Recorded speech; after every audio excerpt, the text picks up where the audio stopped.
Graça e paz, igreja, muito bom dia. Que honra poder compartilhar mais um momento com cada irmão, com cada um dos nossos campos, com aqueles que ainda verão essa mensagem. Nós sabemos o quanto o Senhor tem preparado a nossa vida no dia a dia. E hoje, nesse instante, é mais um momento onde nós poderemos conhecer um pouco mais daquilo que o Senhor tem para nós dentro da nossa visão. Esse mês que Deus tem direcionado para nós como igreja.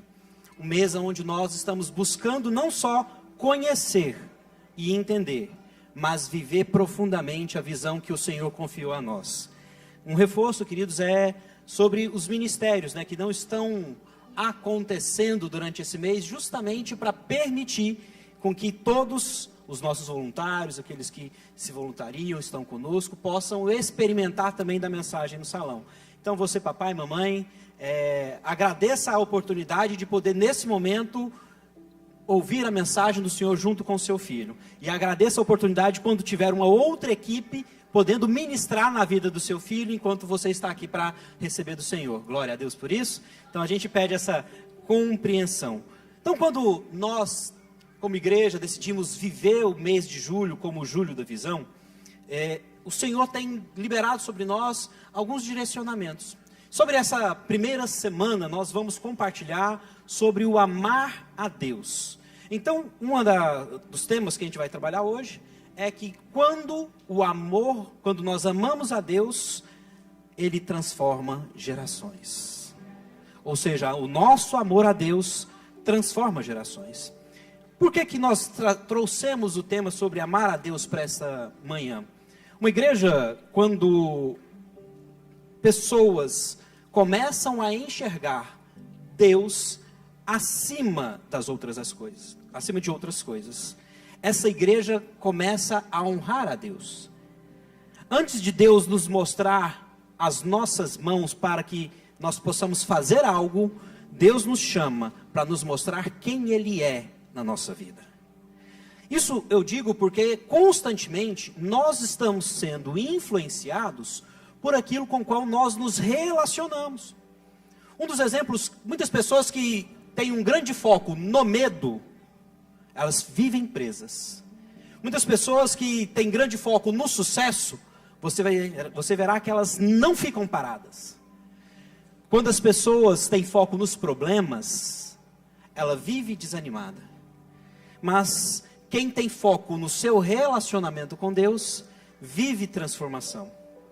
Então a maior necessidade de nós como igreja é sempre buscar a encontrar o Senhor, buscar a conhecer ao Senhor, buscar a amar ao Senhor.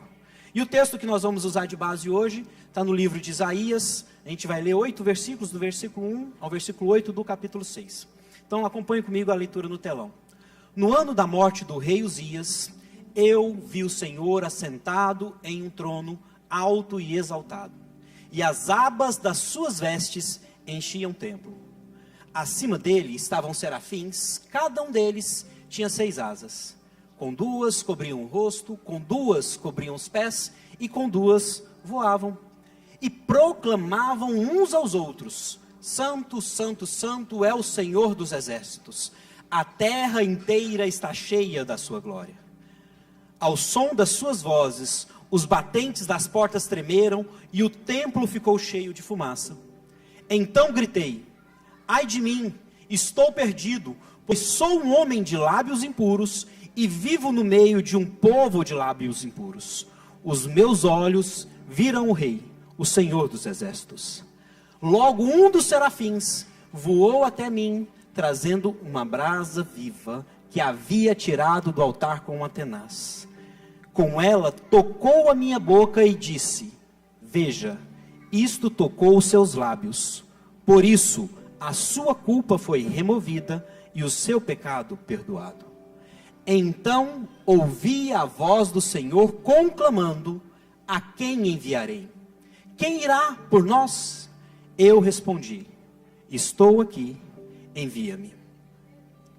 Quando nós olhamos primeiro, queridos, o contexto do profeta Isaías nesse tempo, ele inicia dizendo uma frase importante. Ele inicia dizendo: no ano da morte do rei Uzias. E por que essa informação é importante? Quando nós olhamos a história do rei a qual Isaías se refere, esse rei, ele teve uma grande relevância na sua geração. Esta geração, ela estava dividida entre dois reinos, o reino do norte com 10 tribos e o reino do sul com 2 tribos. Isaías estava voltado para o reino do sul com 2 tribos, que era a tribo de Judá e Benjamim. E o rei, que era o rei Uzias, também era o rei dessa parte do sul do reino de Judá. Durante mais de 50 anos, este rei, ele trouxe prosperidade para a nação. Houve crescimento econômico, estabilidade militar, estabilidade política, fortalecimento militar, crescimento na expansão agrícola e também outras questões. Esta geração estava acostumada com segurança. Mas o rei terminou a sua vida de uma forma trágica.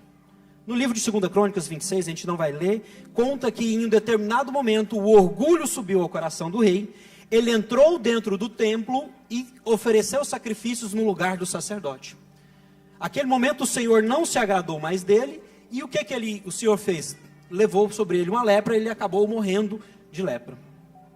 Quando nós olhamos a vida de Uzias, Judá agora, o reino onde ele era rei, entra num colapso, porque eles começaram a pensar, o que será de nós? Quem vai ser o nosso governador? Quem vai proteger a nação? Quem nos dará estabilidade? Porque durante mais de 50 anos, o reino era próspero. E é exatamente no momento de aflição do homem que Deus entra com a resposta. Isaías era um profeta naquele tempo, mas o povo estava chorando por causa de um rei morto. A nação tinha a voz de Deus sobre a vida deles, mas o povo ainda clamava pelo governo de um homem no trono. Uma igreja que ama Deus, ela começa a enxergar o trono do Senhor, antes de enxergar o trono desse mundo. Por isso que quando ele começa, no ano da morte do rei Uzias, ele fala, a nação estava esperando uma resposta da terra, mas Deus estava trazendo uma resposta do céu para aquele povo. Isaías não viu o caos da nação, ele viu a Deus. O trono que estava desocupado na terra, existia um trono no céu que estava ocupado pelo Senhor. Nós podemos parar e pensar assim, não vejo um futuro de prosperidade, não vejo um futuro de proteção, mas o profeta traz assim, no ano de grande desolação e desgraça, eu vi o Senhor assentado sobre o trono. A nossa forma de ver quando nosso coração está focado no amor a Deus, é quando nós passamos por provações, quando nós passamos por dificuldades, quando nós passamos por inseguranças. Todas essas dificuldades, tempestades e até o luto, nós olhamos somente para frente. Nós olhamos para frente procurando respostas.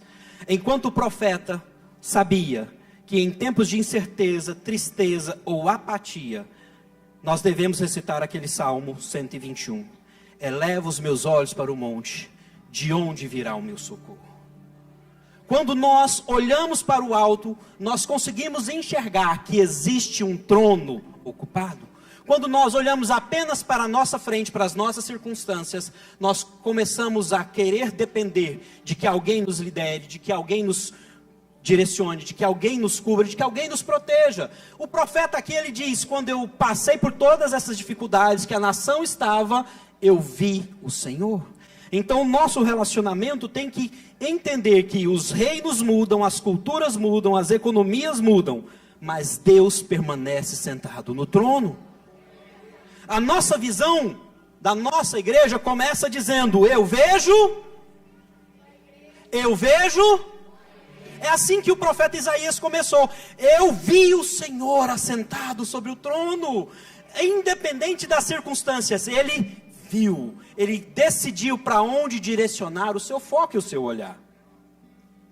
Se nós só conseguirmos ver e olhar uma igreja que está à nossa frente, isso só acontecerá quando nós, em primeiro lugar, olharmos para o trono, aonde Deus pode cumprir o propósito desta visão, que é eu vejo.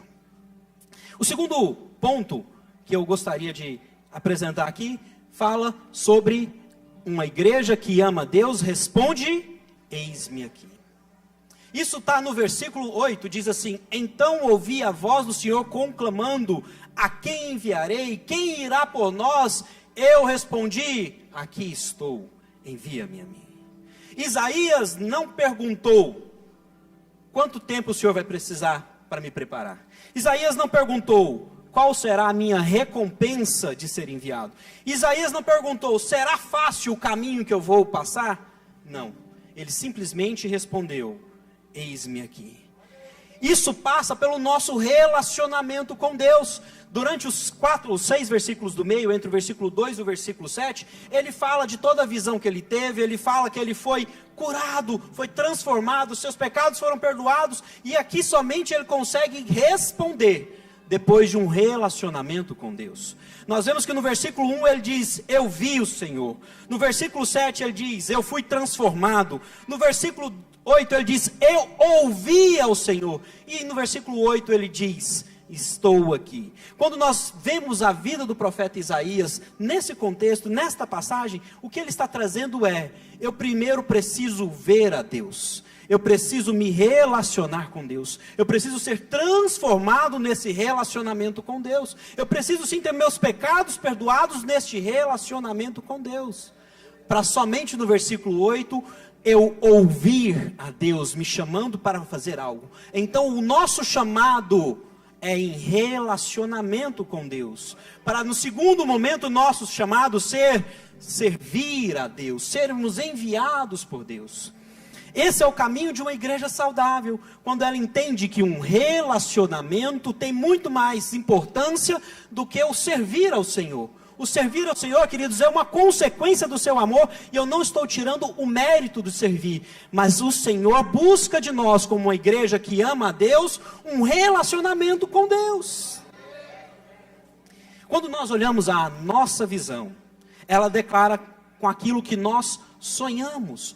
Quando nós declaramos na nossa visão, eu vejo uma igreja, queridos, eu quero deixar com muita clareza, talvez nós ainda não sejamos a igreja que nós vemos, mas nós estamos buscando, nós estamos olhando para onde a visão iniciou, nós buscamos o relacionamento com Deus, justamente para entender o que o Senhor quer nos mostrar nesse caminho. E é por isso que o Senhor nos chama para esse relacionamento de amar a Deus. Dentro da nossa visão, alguns tópicos que tem dentro de amar a Deus. Uma igreja onde cada membro é profundamente conhecedor de Deus. Quando nós olhamos que ele, além de conhecer, ele é um praticante da palavra de Deus. Quando nós olhamos o amar a Deus, nós vemos que é uma igreja que trabalha com excelência. Uma igreja que trabalha com honra.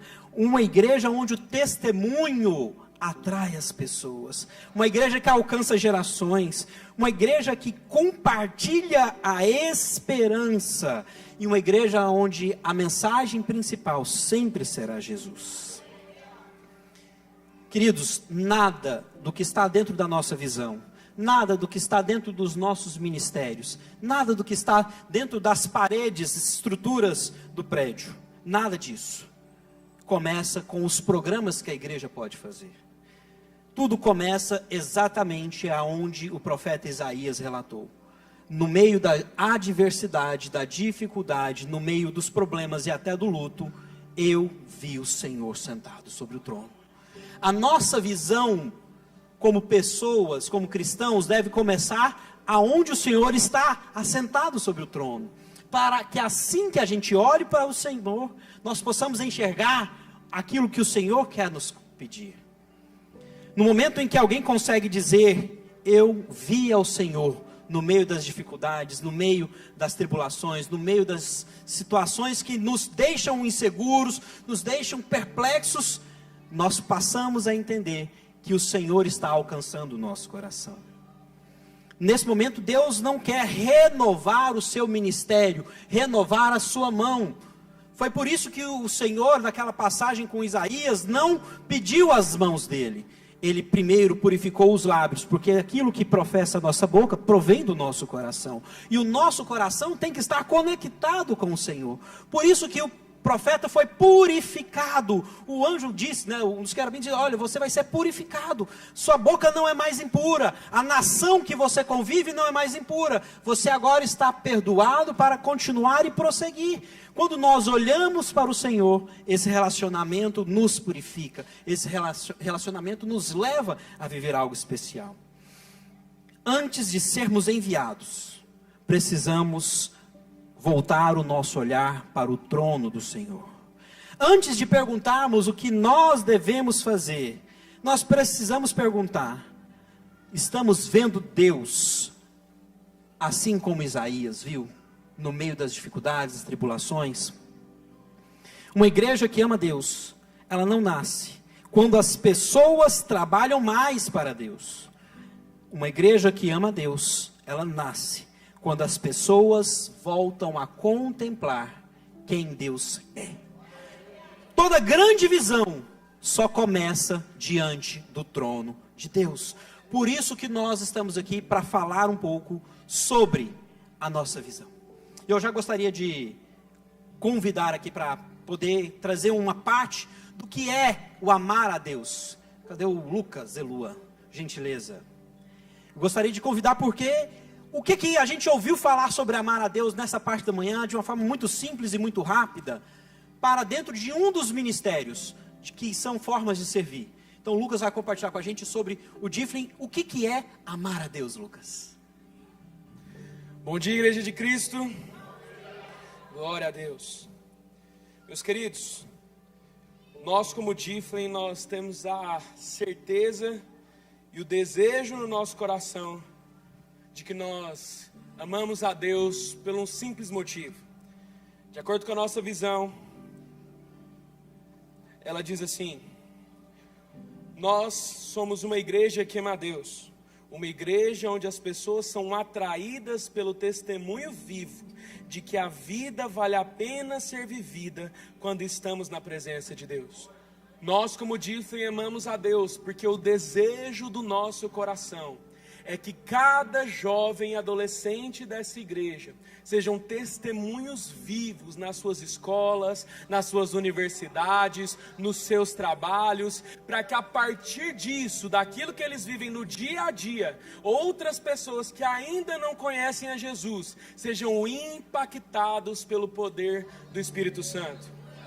E claro, a nossa visão também diz que nós somos uma igreja, na maioria jovens e crianças, como um sinal da vitalidade de Deus na conexão das gerações. Afinal, a Bíblia nos diz em 1 João 2,14: eu vos escolhi jovens porque sois... Se nós somos fortes, nós devemos usar a nossa vitalidade, a nossa força, para levar o amor de Cristo, e assim mostrarmos que sim, nós somos uma igreja que ama a Deus. Amém?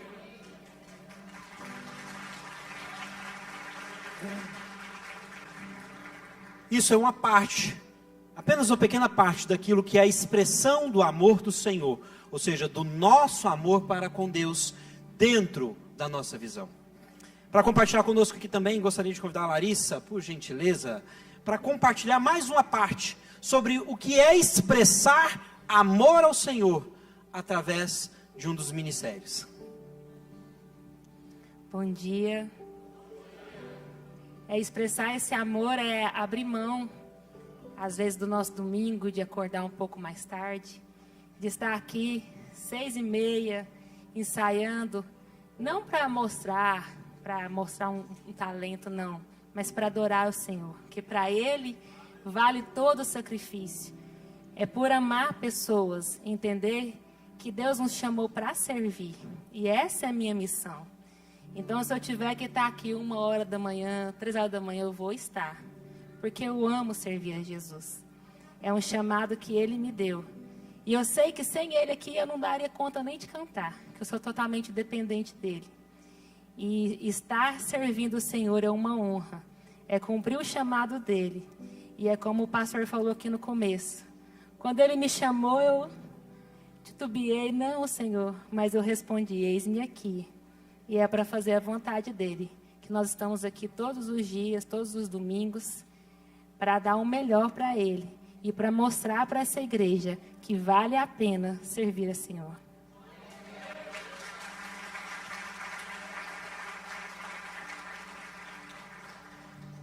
Queridos, o amor a Deus dentro da nossa visão traz justamente uma resposta. Esses 2 pontos que a gente trabalhou, né, vou voltar aqui só para a gente compreender. O primeiro deles, que uma igreja que ama a Deus enxerga o trono antes de enxergar o mundo. Antes de olhar para as circunstâncias, antes de olhar para as situações, antes de olhar para aquilo que está à nossa volta, que pode mexer no nosso físico, no nosso emocional, nós olhamos para o trono que nunca estará desocupado. Existe o nosso Deus sentado nesse trono. E consequentemente, após a nossa transformação de relacionamento, nós podemos sim ouvir a Deus e sim responder a Ele com eis-me aqui. Pastor Jarley?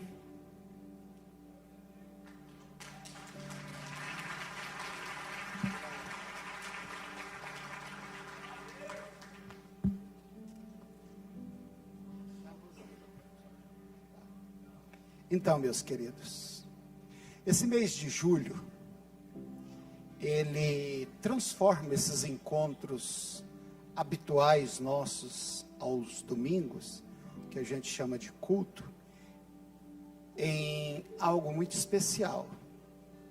Porque não é só um culto. Esse mês de julho é uma chamada do Espírito Santo a cada um de nós para fazer uma reflexão. Como você tem vivido igreja dentro dessa visão? Aqui não é para a gente avaliar a reunião, refletir sobre a reunião, sobre o culto. O mês de julho é o Espírito Santo chamando cada um, especificamente, ou seja, eu, Diarley, e você, Vinícius, você, a uma reflexão. Você tem vivido igreja nesse contexto da visão que eu tenho dado para vocês? É para isso que serve o julho da visão. Porque às vezes a gente está no meio da galera, mas a gente não está vivendo a visão.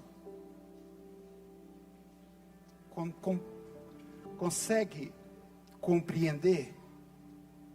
Então, como que é essa coisa? O pastor Vinícius explanou aqui que tudo começa com contemplar a Deus e amar a Deus. Porque esse é o ponto principal. Se você não contemplou a Deus e você não ama a Deus, dificilmente você vai entender o que é servir. Então, como que é esse negócio de amar a Deus na prática? Na prática. Porque no fundo, irmãos, nenhum de nós queremos saber de teoria. A gente quer saber é na prática. Não é isso? Então, amar a Deus não é apenas dizer eu te amo. Não é apenas cantar eu te amo. Amar a Deus é colocá-lo acima de tudo. É assim que você ama qualquer pessoa. Você que é casado, noivo, eu faço uma pergunta para você. Você aceitaria um relacionamento, casamento, noivado, namoro, se você fosse o segundo? Se você fosse o terceiro, você aceitaria? Não. Deus também não aceita. Isso, por que Deus não aceita? Porque isso não é relacionamento. Imagine que a sua esposa faça aniversário hoje, mas ela preparou uma grande festa para comemorar o aniversário dela às 17 horas, mas você tem o jogo da seleção, você vai para o jogo da seleção e larga a sua esposa. Ficaria legal isso aí, irmão? Não ficaria legal.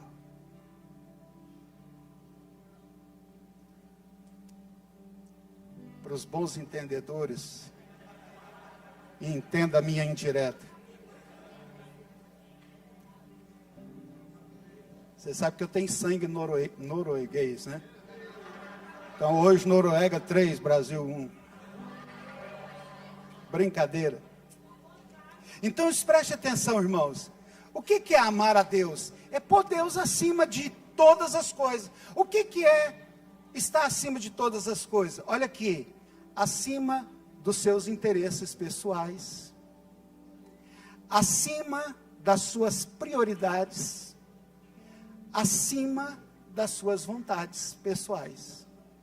É assim que é amar a Deus. Simples assim. É assim que você amaria qualquer pessoa que você conhece.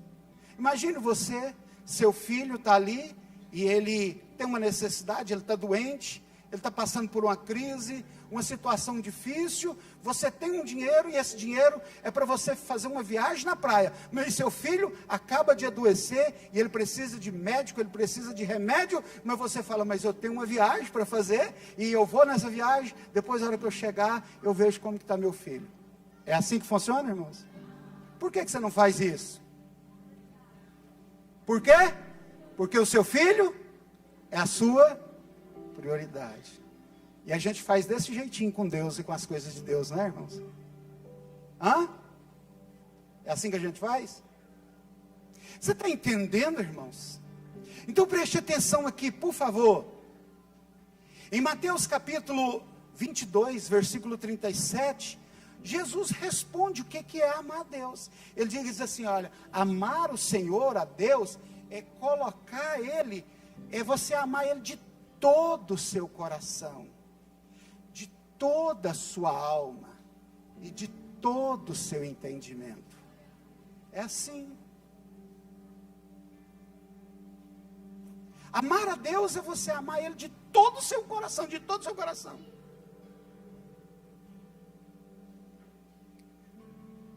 Eu tenho certeza que a Janete não casaria com você, Guilherme. Se você falasse assim para ela, eu vou te amar, mas eu não estou convicto que eu te amo. Eu vou casar com você, mas não estou convicto que eu te amo. Eu acho que eu gosto de você. E assim, vamos fazer uma tentativa. Você casaria com ele se ele viesse com esse papo? Não dá, irmãos. Não dá. Então, deixa eu te falar uma coisa. Em Mateus capítulo 6, versículo 33, a Bíblia diz assim, olha, buscai o Senhor em segundo, terceiro, quarto lugar, irmãos. É em primeiro. É em primeiro.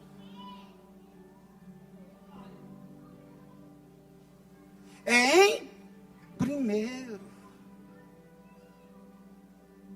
Amém, irmãos? Eu queria pedir aos irmãos que quietassem um pouquinho aí, tá? É rápido aqui, aguenta a mão aí. O desafio para nós aqui, irmãos, para a gente saber se ama a Deus, é esse. Sabe qual que é o desafio? Posso falar, irmãos? O desafio é, olhe para a sua agenda. Olhe para o seu tempo. E olhe para as suas escolhas. Diga comigo, agenda, tempo e escolhas.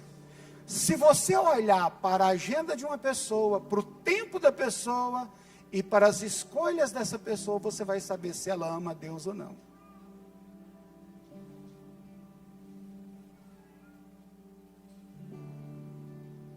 Aí você sabe. Então, amar a Deus na prática é você, primeiro, priorizar a presença de Deus, como foi pregado aqui. Como que as pessoas, eu sou pastor há muitos anos, as pessoas chegam para mim assim, pastor, sabe por que eu não oro mais? Porque eu não tenho? Eu até gostaria de orar mais, mas eu não tenho tempo. Ela não prioriza a presença de Deus diariamente. Ela não tem um tempo para isso. Outra coisa, amar a Deus é você ser fiel na comunhão dos irmãos. Irmãos, a gente não vem no culto porque a gente precisa dar dízimo, porque a gente precisa dar oferta. A gente não vem no culto porque a gente precisa ver uma pessoa ou outra. A gente vem no culto porque Deus habita na comunhão, na comunidade. Deus está aqui entre nós. A gente vem por isso. Então, amar a Deus é você priorizar a comunhão do corpo de Cristo. Sabe o que é amar a Deus? É nas suas decisões mais importantes, você consultar a Deus. O que Deus acha disso? O que Deus pensa disso? Eu vou procurar saber qual é a vontade de Deus. O que Deus quer para a minha vida nessa situação? O que Deus acha se eu tomar essa escolha, se eu tomar... O que você consultar a Deus antes de fazer uma decisão. Isso é amar a Deus.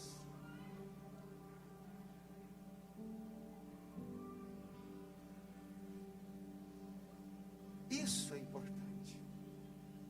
Você já imaginou se o Harris chegasse lá na sua casa, minha filha, e falasse assim, hoje, a hora que você chegar lá e falar assim, Franciele, nossa, eu resolvi uma coisa muito importante para nós, eu acabei de vender nossa casa. Como assim?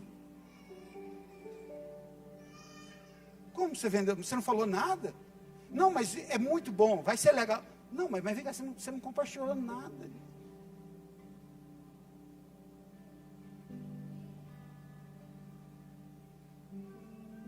Você está vendo como que é amar a Deus na prática?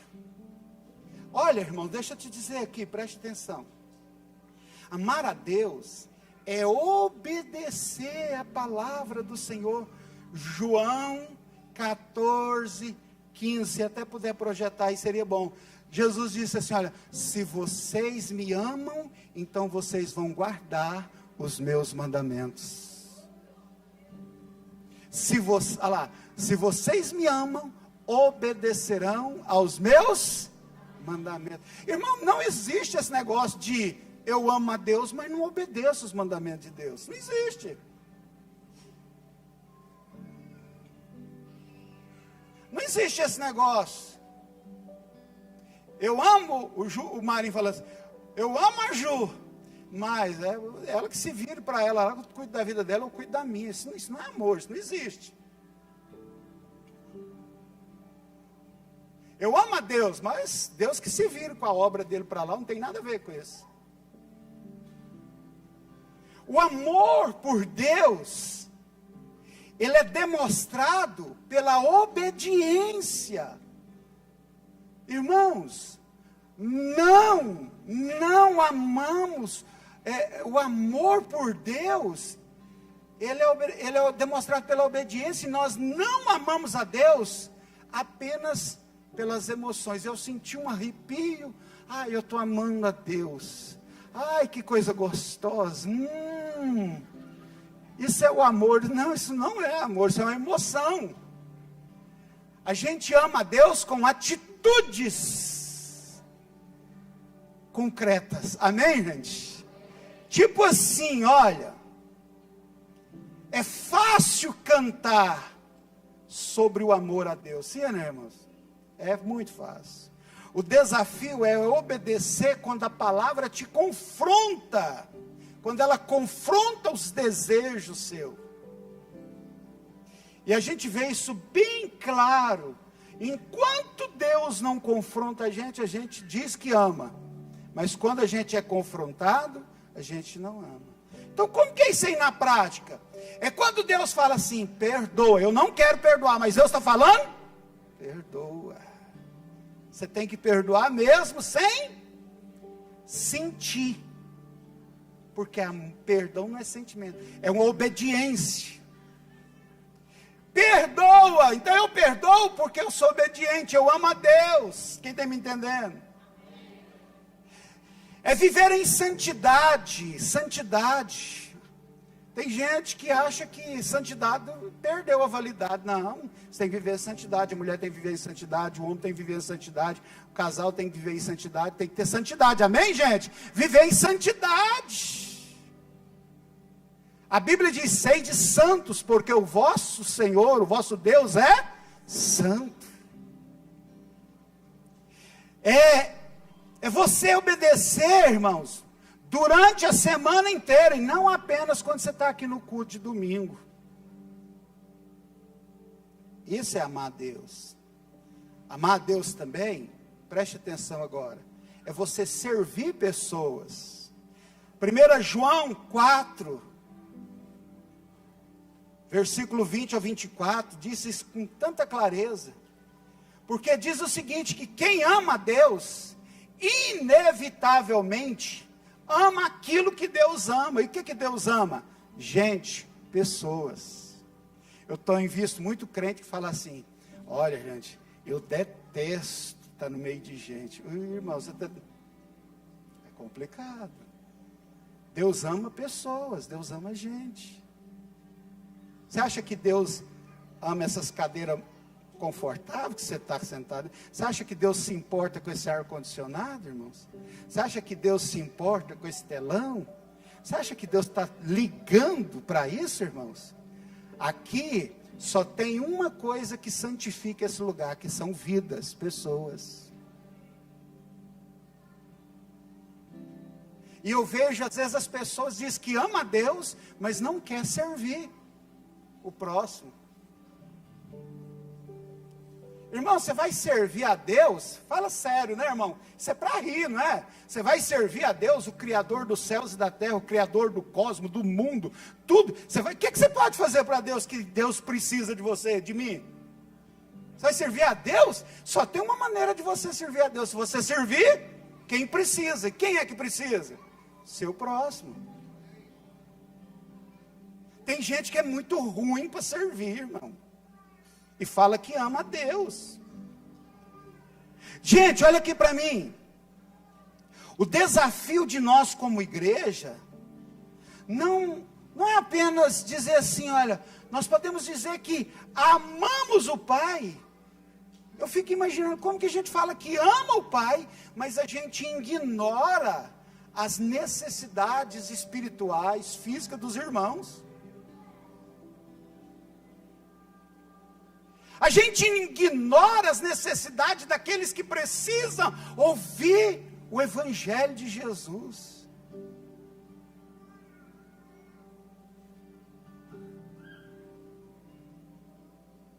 E a gente fala que ama a Deus. Então deixa eu completar aqui com vocês, preste atenção. 1 João 4, 20 diz assim: se alguém afirmar, eu amo a Deus, mas odiar o seu irmão, é mentiroso, pois quem não ama o seu irmão, a quem vê, não pode amar a Deus que nunca viu. Se você diz que ama a Deus, mas não ama o próximo, você, não é eu que estou falando não fica ofendido comigo não, é Deus que está falando, você é um mentiroso.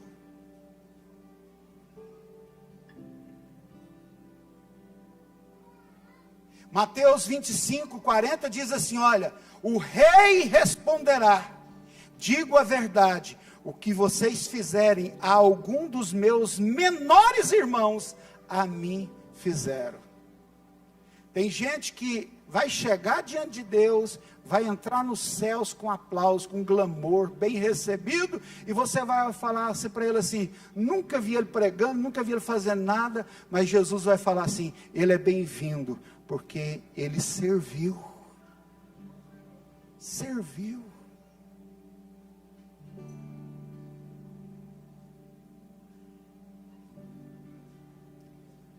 Escute, meus queridos. Na prática, isso funciona mais ou menos assim. Nós precisamos servir a igreja com alegria. Por quê? Porque a igreja não é esse prédio. Deus não mora aqui dentro, irmão. Aqui não é a casa de Deus. Aqui é a nossa casa, onde nos reunimos para estarmos na presença de Deus. Mas Deus não mora aqui. Deus mora dentro de cada um de nós.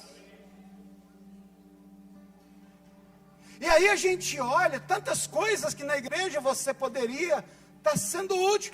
Irmãos, quem aqui tem uma casa? Você mora em algum lugar, você tem uma casa. Levanta a mão, quem tem uma casa? Levanta a mão, irmão, ou você não tem casa? Quem tem casa? Pois é, o que te impede de ter um PG nessa casa? Um dia de oração nessa casa, para servir as pessoas com o banquete da palavra de Deus, para orar pelas pessoas, para amar as pessoas. O que te impede, irmão? Mas eu amo a Deus, mas na minha casa não serve, não. Irmãos, o que te impede de liderar um PG, meu filho? Cadê a prioridade? Cadê as escolhas? Cadê a agenda? Cadê o tempo? Eu não tenho tempo.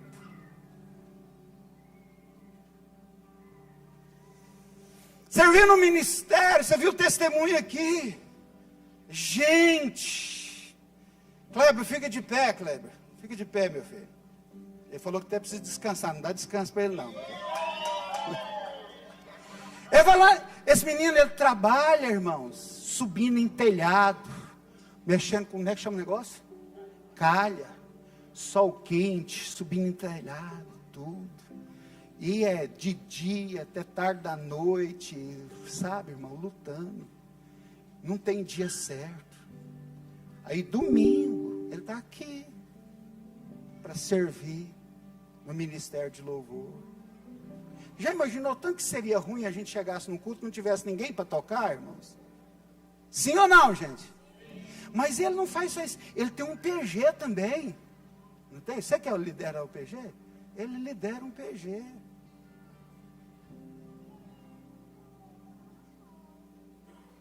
Olha para você ver, irmãos. A gente serve. Obrigado. Servindo. Porque isso é amar a Deus. Quem está me entendendo, irmãos? Amar a Deus não é dizer, eu te amo. Você pode dizer, e é bom você dizer para Deus, eu te amo. Mas transcende isso.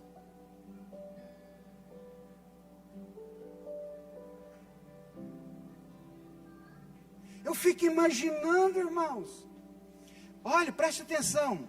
Servir a igreja, serva com alegria.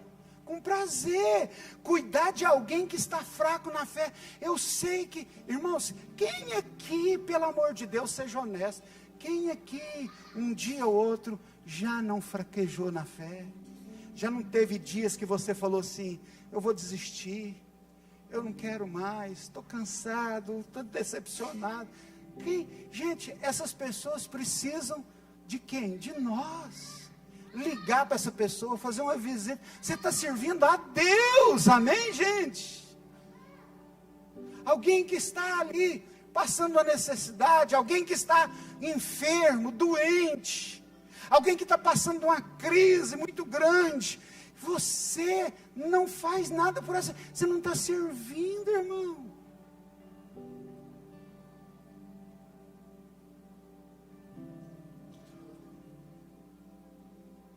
A gente precisa compartilhar a fé, compartilhar o evangelho com as pessoas, servir.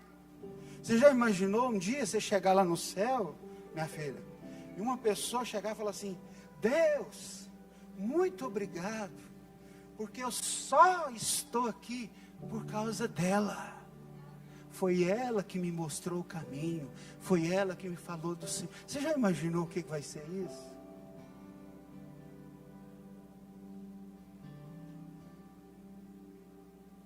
Gente, nós estamos muito enganados com esse negócio de igreja. A gente acha que igreja é amontoar a gente e arrecadar um mundo velho de dinheiro e todo mundo ser famoso, ter status, ter uma rede social bombando. Gente, você está enganado com o evangelho.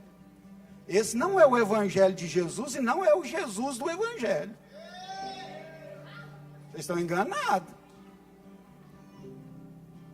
Ah, se não tiver ar-condicionado, eu não vou na igreja. Irmãos. Ah, se não tiver... Que? Irmãos. Está enganado com o evangelho. Então preste atenção. Olha, A gente precisa demonstrar o amor com atitudes concretas, amém, irmãos? O apóstolo Tiago, ele diz assim, olha o que o apóstolo Tiago diz, Rodrigo, ele fala assim, olha, se alguém chegar na sua porta e falar, eu tenho fome, e o Rodrigo falar assim, tudo bem, eu vou orar para você, Deus te abençoe, e Deus te ilumine, e vá em paz. E ele falou, o apóstolo Tiago, irmão, está na Bíblia, o apóstolo Tiago fala assim, essa oração não enche a barriga dele, não, irmão. Isso não tira a fome de ninguém, não. Precisa de atitudes práticas, concretas. Amém, gente? Precisa de atitudes concretas. Irmãos, o profeta, ele diz o seguinte, o profeta Jeremias fala assim, olha, se há algum necessitado bater na sua porta, pedir pão, e você ter pão, e não dá para ele, e ele vai embora, mas se no caminho, ele orar a Deus contra você, a Bíblia diz que Deus ouve a oração dele. A gente precisa ser prático, amém, gente? Eu fico assim, vamos falar um pouquinho de menino, de criança? Irmão, eu já fui como a maioria de vocês aqui, eu tinha um problema com os meninos. Eu achava que menino dá trabalho, dá muito problema e não quieta. Mas aí a gente vai amadurecendo e fala assim, irmãos, menino é desse jeito, eles têm que ser assim. É melhor você ter que segurar do que ter que empurrar. Não é, irmãos? Então presta atenção, tem muitos pais, tem muita gente, melhor dizendo, que tem filhos e não deveria tê-los. Você não merece ser pai, você não merece ser mãe. E tem muita gente que não tem filho e que deveria ser pai e deveria ser mãe. Você sabe por quê? O grande mistério da paternidade é fazer os seus filhos amar ao Senhor. Eu conheço muitos crentes que os filhos deles não amam a Deus. Você vai chegar no céu e vai chorar a perca do seu filho, porque você viveu dentro da igreja e não ensinou o seu filho a amar a Deus.